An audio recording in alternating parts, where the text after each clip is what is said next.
बहुत समय पहले की बात है। रामनगर नाम का एक प्रसिद्ध राज्य था। राजमहल के ऊंचे बुर्जों पर जब सूरज की किरणें पड़ती तो वे इस तरह झिलमिलाती थी मानो सोने की दीवारों पर आग जल रही हो। वहां का राजा था आदित्य, एक ऐसा शासक जो अपनी ताकत और संपत्ति पर बेहद घमंड करता था।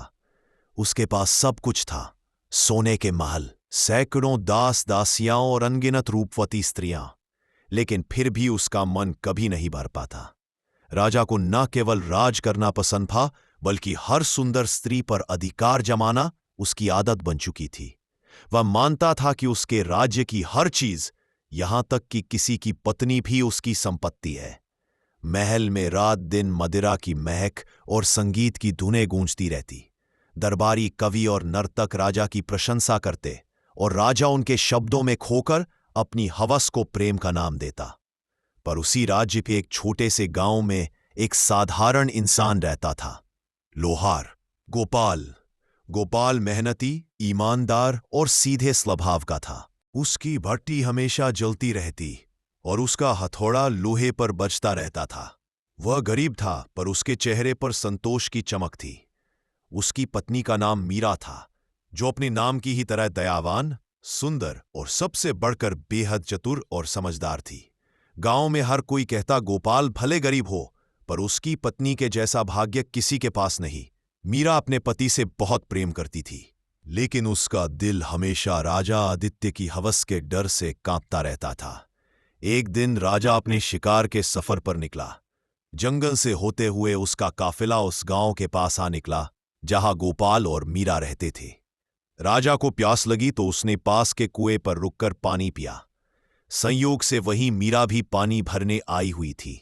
जैसे ही राजा की नजर उस पर पड़ी, वह पल भर को ठहर गया। मीरा का चेहरा पसीने से भीगा हुआ था, पर उस पर एक अद्भुत मासूम चमक थी। राजा ने मन ही मन कहा, ऐसी रूपवती स्त्री मेरे महल में होनी चाहिए। राजा आदित्य अपने एक सैनिक से पूछा, यह स्त्री कौन है? सिपाही ने झुककर कहा, महाराज, यह लोहार गोपाल की पत्नी है। राजा के चेहरे पर एक शैतानी मुस्कान फैल गई। लोहार की पत्नी, अब लोहार को राजा का मेहमान बनना होगा। उसी शाम गांव में हड़कंप मच गया जब महल से दूत आए।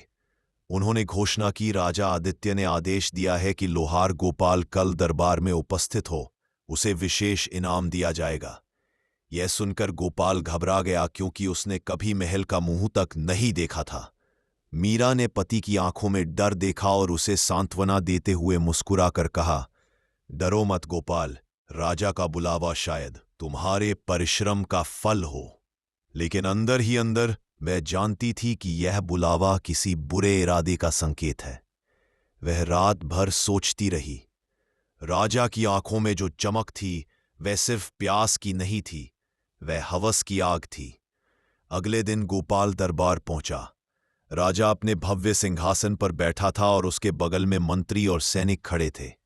राजा ने मुस्कुराते हुए कहा, अरे गोपाल, सुना है तू बहुत मेहनती लोहार है, तेरे हाथ में तो जादू है। गोपाल ने झुककर विनम्रता से कहा, महाराज, यह सब आपकी कृपा है। राजा ने अपनी योजना बताते हुए कहा, मैं चाहता हूं कि तू मेरे लिए एक खास तलवार बनाए, ऐसी तलवार जिसमें कभी जंग ना लगे और जो तलवार कभी कुंद ना हो। गोपाल ने सिर झुकाकर आदेश स्वीकार किया और कुछ सोना चांदी देकर एक शर्त रखी कि जब तक तलवार तैयार ना हो, तू दरबार के पास ही रहेगा। गोपाल ने अनजाने में सिर हिला दिया। राजा का इरादा साफ था, जब तक गोपाल दरबार में कैद रहेगा, मीरा गांव में अकेली रहेगी। उसी रात राजा ने अपने भरोसेमंद सैनिकों को आदेश दिया, कल रात तुम लोग गांव जाओ और उस लोहार की पत्नी को महल में बुला लाओ। कह देना राजा ने उसे इनाम देने के लिए बुलाया है। पर राजा ये नहीं जानता था कि मीरा केवल सुंदर नहीं, बल्कि अत्यधिक चालाक भी थी। रात के समय जब सैनिक आए तो मीरा ने उन्हें दूर से ही आते देख लिया। उसने तुरंत दरवाजे के पास जल रहे मिट्टी के तेल के दीपक को बुझाकर अंधेरा कर दिया और खुद एक पर्दे के पीछे छिप गई।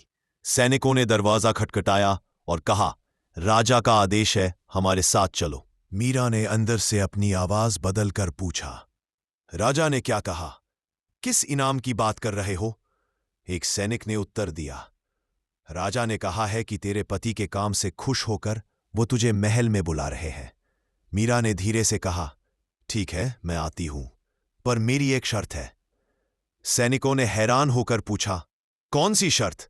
वो बोली, मैं राजा के दरबार में वैसे ही जाऊंगी जैसे कोई रानी जाती है, पूरे श्रृंगार में, लाल जोड़े में, और अपनी चुनरी से चेहरा ढंककर कल सूर्योदय होते ही आना। सैनिकों ने सोचा कि यह कोई बड़ी बात नहीं है। उन्होंने हाँ कहा और लौट गए। लेकिन उसी रात मीरा ने एक योजना बना ली थी। सुबह होने से पहले मीरा अपनी पड़ोसन एक लगभग अंधी वृद्धा के पास गई। उसने उनसे निवेदन किया, मां, राजा ने मुझे बुलाया है, लेकिन मैं डरती हूं। तुम मेरी जगह ये लाल जोड़ा पहन लो और बस राजा के सामने जाकर सिर झुका लेना, बाकी मैं संभाल लूंगी। बूढ़ी औरत ने हंसकर कहा, बेटी, तेरी बुद्धि तो किसी रानी जैसी है। चल, मैं तेरे लिए ये कर दूंगी। सुबह जब सैनिक आए तो उन्होंने लाल जोड़े में चेहरा ढंक के बैठी औरत को मीरा समझ लिया। वे उसे पालकी में बिठाकर महल ले गए। राजा आदित्य ने जब पालकी से उतरती स्त्री को देखा तो मुस्कुराते हुए कहा, आओ, आज से तुम मेरी रानी हो। लेकिन जैसे ही उसने घूंघट उठाया तो उसके सामने झुर्रियों से भरा चेहरा और बिना दांतों वाली एक मुस्कान दिखाई दी। राजा की आंखें फटी की फटी रह गई। सारा दरबार ठहाकों से गूंज उठा। राजा शर्म और गुस्से से कांप उठा और गरजा, यह धोखा किसने किया? वृद्धा कांपती हुई आवाज में बोली, महाराज, आपकी रानी तो अभी गांव में है। उसने कहा था कि मैं आकर आपको नमस्कार कर दूं। राजा समझ गया कि वह एक चतुर स्त्री के हाथों मूर्ख बन चुका है। उस रात राजा ने अपने मंत्री से कहा, यह औरत सिर्फ सुंदर नहीं, बहुत चालाक भी है। अब मैं उसे हासिल करूंगा, चाहे कुछ भी हो जाए। उधर मीरा ने भी ठान लिया था कि अब वह राजा को उसकी अपनी ही चाल में फंसाएगी। राजा आदित्य आग बबूला हो गया। उस रात उसने अपने कक्ष की हर कीमती वस्तु तोड़ डाली। उसका घमंड चकनाचूर हो गया था और अब वह सिर्फ वासना नहीं बल्कि प्रतिशोध की आग में जल रहा था। उसने अपने धूर्त मंत्री सहावीर को बुलाया। राजा बोला, सहावीर, उस औरत ने मेरा अपमान किया है। पूरी सभा के सामने मुझे हंसी का पात्र बना दिया। मैं उसे तड़पता हुआ देखना चाहता हूं। कोई ऐसी योजना बनाओ कि वह खुद चलकर मेरे कदमों में आ गिरे। मंत्री ने अपनी दाढ़ी सहलाते हुए कुटिल मुस्कान के साथ कहा, महाराज, शेरनी को पकड़ने के लिए उसके श्रावक को फंसाना पड़ता है। मीरा की शक्ति उसका पति गोपाल है, जो अभी हमारी कैद में है। हम उसे सीधे सीधे नहीं बुलाएंगे, हम उसे आने पर मजबूर कर देंगे। कैसे? राजा ने अधीर होकर पूछा। मंत्री ने अपनी योजना बताई। हम गोपाल को एक ऐसा काम देंगे जो असंभव हो। जब वह उसे पूरा नहीं कर पाएगा तो हम उसे मृत्युदंड की घोषणा करेंगे। फिर मीरा के पास अपने पति को बचाने के लिए आपके सामने समर्पण करने के अलावा कोई रास्ता नहीं बचेगा। यह सुनकर राजा की आंखों में एक क्रूर चमक लौट आई। उसने कहा, योजना अच्छी है, उसे ऐसा ही कोई काम दिया जाए। अगली सुबह गोपाल को, जो अब तक एक शाही मेहमान की तरह रखा जा रहा था, जंजीरों में जकड़कर राजा के सामने पेश किया गया।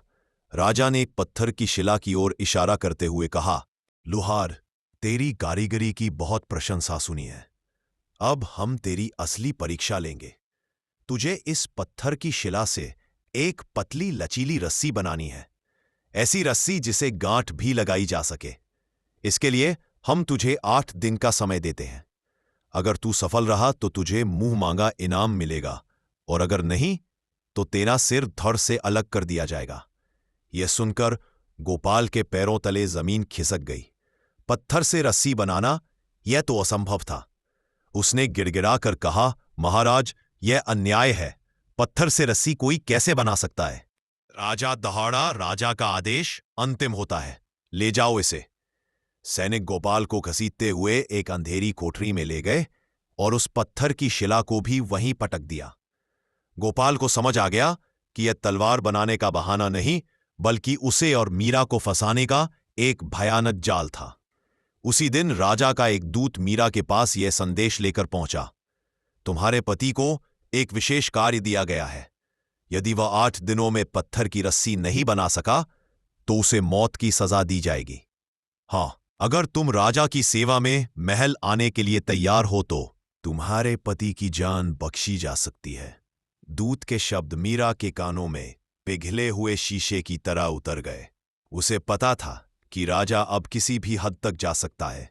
गोपाल कालकोठरी में निराशा में डूबा हुआ था। वह अपनी मौत से नहीं बल्कि मीरा की सुरक्षा को लेकर चिंतित था। वह जानता था कि मीरा उसे बचाने के लिए कुछ भी कर सकती है, शायद राजा के सामने झुक भी जाए। उसे मीरा तक यह संदेश पहुंचाना था कि वह चिंता ना करे और कोई मूर्खतापूर्ण कदम ना उठाए। उसने देखा कि कोठरी में एक छोटा सा रोशनदान है, जहां से हर सुबह एक कबूतर आकर बैठता था। रामू ने अपनी फटी हुई कमीज का एक धागा निकाला और अपने कोयले के टुकड़े से उस पर लिखा, प्रिय मीरा, पत्थर की रस्सी मेरे भाग्य में है, पर तुम राजा के महल की जंजीर मत बनना। मेरा अंत ही इस कहानी का अंत नहीं है, तुम मेरी चिंता मत करना।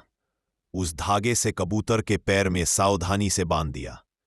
वह कबूतर अक्सर उनके गांव की दिशा में ही उड़ता था।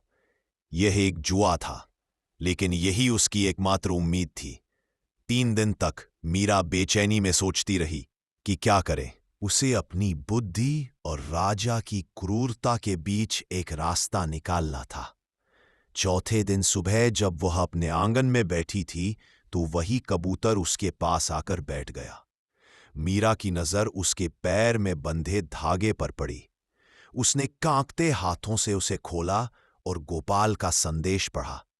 संदेश पढ़ते ही उसकी आंखों से आंसू बह निकले, लेकिन अगले ही पल उसके चेहरे पर एक दृढ़ निश्चय की कठोरता आ गई।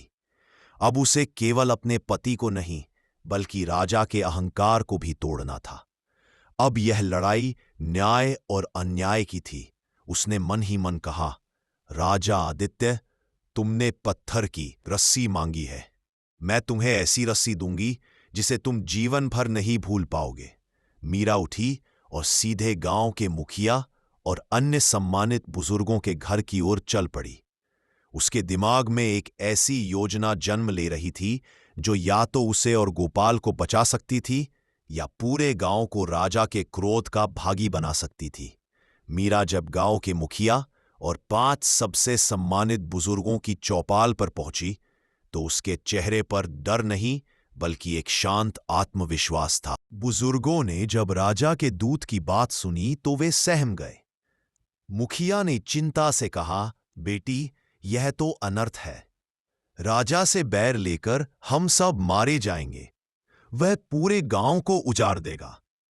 मीरा ने सिर झुकाकर कहा, मैं यहां आपसे राजा से लड़ने के लिए कहने नहीं आई हूं, बल्कि न्याय मांगने का सही तरीका पूछने आई हूं। हमारा धर्म कहता है कि राजा की आज्ञा का पालन करना प्रजा का कर्तव्य है ना? सभी ने सहमति में सिर हिलाया। मीरा ने अपनी बात आगे बढ़ाई, तो मेरे पति गोपाल राजा के एक सच्चे सेवक होने के नाते उनकी हर आज्ञा का पालन करना चाहते हैं। वह पत्थर की रस्सी बनाने के लिए दिन रात एक कर देंगे, पर एक समस्या है। एक बुजुर्ग ने पूछा, कैसी समस्या? मीरा ने बड़ी मासूमियत से कहा, गोपाल एक साधारण लोहार है। उसने आज तक सिर्फ लोहा देखा है, उसे गलाया है और उसे आकार दिया है। उसने अपनी जिंदगी में कभी पत्थर की रस्सी नहीं देखी। वह जानता ही नहीं कि वह दिखती कैसी है, कितनी मोटी होती है या कितनी मजबूत होती है। वह राजा के लिए कोई साधारण वस्तु बनाकर उनका अपमान नहीं करना चाहता। मुखिया ने उलझन में कहा, तो तुम कहना क्या चाहती हो? साफ साफ बताओ। मीरा ने अपनी योजना का अंतिम पत्ता खोला। हम सब मिलकर राजा को एक पत्र भेजेंगे। हम उनसे कहेंगे कि महाराज, हमारा लोहार आपकी आज्ञा पूरी करने के लिए तैयार है, पर वह सर्वश्रेष्ठ वस्तु बनाना चाहता है। कृपा करके आप अपने शाही खजाने से या अपने पूर्वजों के संग्रह से पत्थर की रस्सी का एक छोटा सा नमूना भिजवा दे। बस एक हाथ लंबा टुकड़ा ही काफी होगा, ताकि गोपाल उसे देखकर उसकी बनावट को समझकर आपके लिए हूबहू वैसी ही रस्सी बना सके। यह सुनते ही चौपाल में सन्नाटा छा गया। फिर एक बुजुर्ग के चेहरे पर मुस्कान आए और देखते ही देखते सभी के चेहरे खिल उठे। मुखिया ने खड़े होकर मीरा के सिर पर हाथ रखा और कहा, बेटी, आज तुमने साबित कर दिया कि असली ताकत तलवार में नहीं, बुद्धि में होती है। हम तुम्हारे साथ हैं। पत्र अभी तैयार किया जाएगा। 2 दिन बाद राजा आदित्य अपने भरे दरबार में बैठा था। वह अपने मंत्रियों से डींगे हाँक रहा था। देखा, उस घमंडी औरत का कोई जवाब नहीं आया। अब बस 2 दिन और फिर उस लोहार का सिर कटेगा और उसकी पत्नी खुद मेरे पैरों पर आकर गिरेगी। दरबारी राजा की हां में हां मिला रहे थे। एक आदमी गांव से पत्र लेकर पहुंचा। राजा ने हंसते हुए पत्र लिया और उसे जोर जोर से पढ़ने लगा ताकि सभी उसकी जीत का तमाशा देख सकें।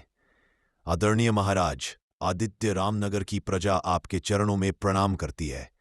राजा की मुस्कान और चौड़ी हो गई। आपके आदेशानुसार आपका सेवक लोहार गोपाल पत्थर की रस्सी बनाने के लिए पूरी तरह से तैयार है। वह आपके लिए दुनिया की सबसे उत्तम रस्सी बनाना चाहता है ताकि राज्य का नाम रोशन हो। पर एक छोटी सी विनती है। यहां पहुंचकर राजा थोड़ा रुका। उसने आगे पढ़ा, क्योंकि हमारे गांव में किसी ने आज तक पत्थर की रस्सी नहीं देखी।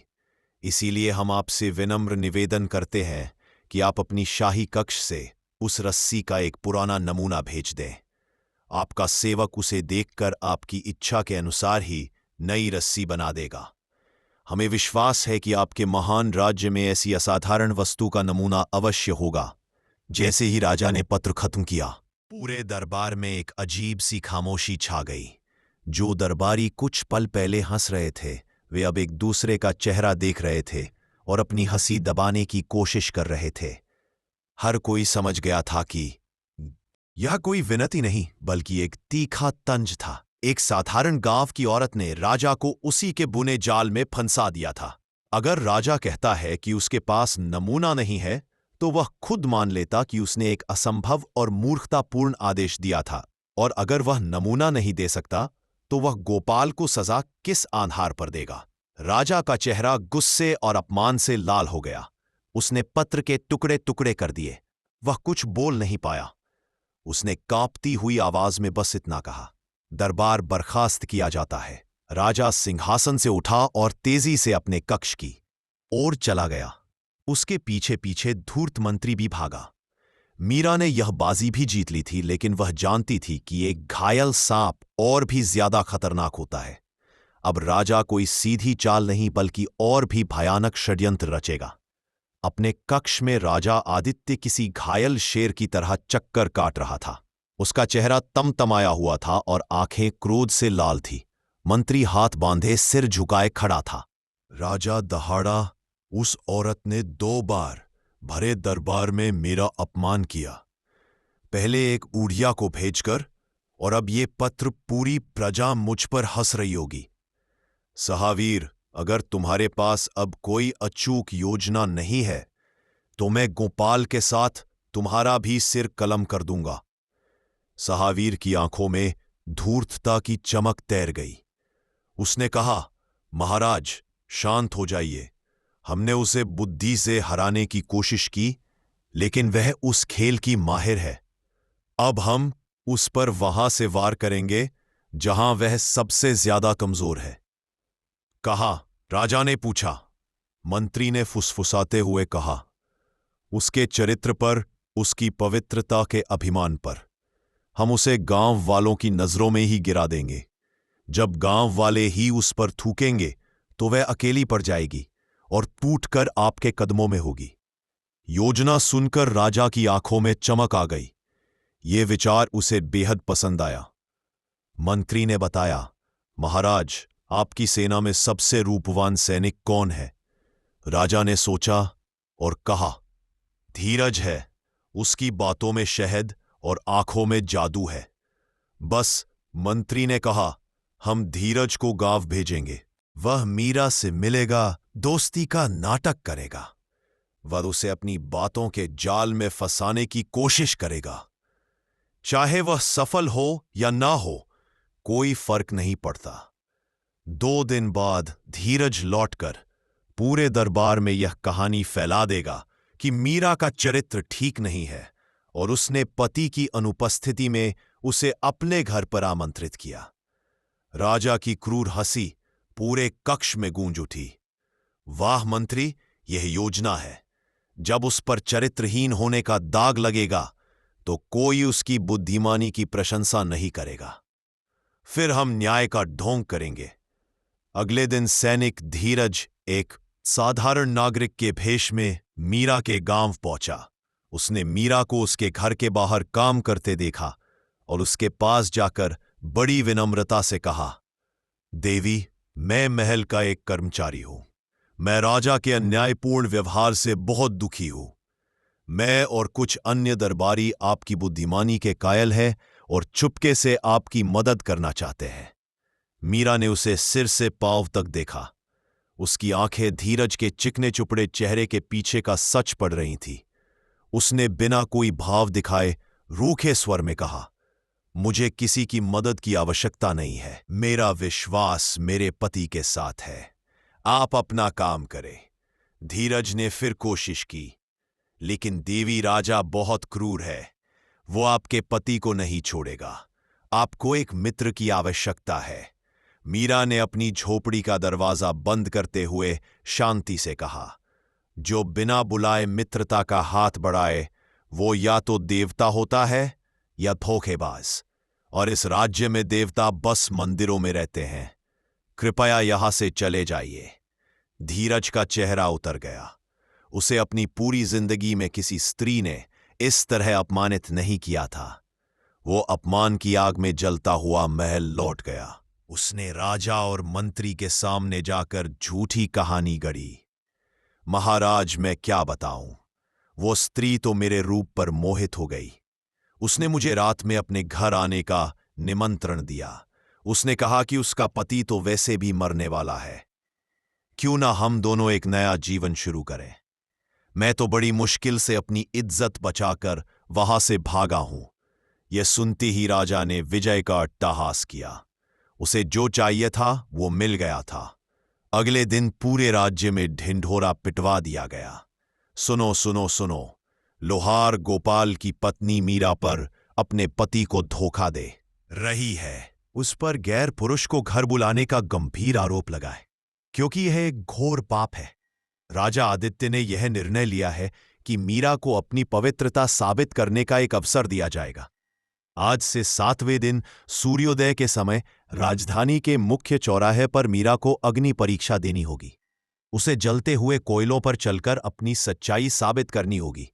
यदि वह सफल रही तो उसे और उसके पति को सम्मान सहित मुक्त कर दिया जाएगा, और यदि उसके पैर जल गए तो उसे पापी मानकर मृत्युदंड दे दिया जाएगा। यह घोषणा जब गांव पहुंची तो हाहाकार मचा गया। जिन गांव वालों ने मीरा की बुद्धि की प्रशंसा की थी, वे अब डर और संदेह से पीछे हट गए। चरित्र का आरोप बहुत गंभीर था। अग्नि परीक्षा का नाम सुनकर ही लोगों की हूह कांप गई। मुखिया और बुजुर्ग भी चुप हो गए। यह मामला बुद्धि का नहीं बल्कि आस्था और अंधविश्वास का बन गया था। मीरा अपनी झोपड़ी में अकेली खड़ी थी। उसने घोषणा सुनी और उसकी आंखें बंद हो गई। राजा ने उसे हर तरफ से घेर लिया था।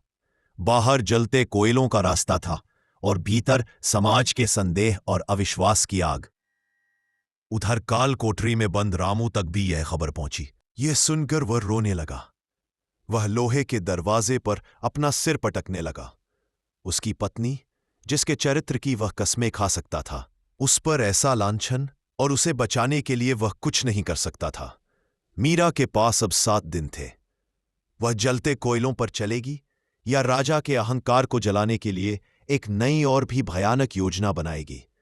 तो दोस्तों, कहानी का दूसरा भाग देखने के लिए कमेंट में अपनी राय दी, वीडियो को लाइक करें, चैनल को सब्सक्राइब करें। धन्यवाद।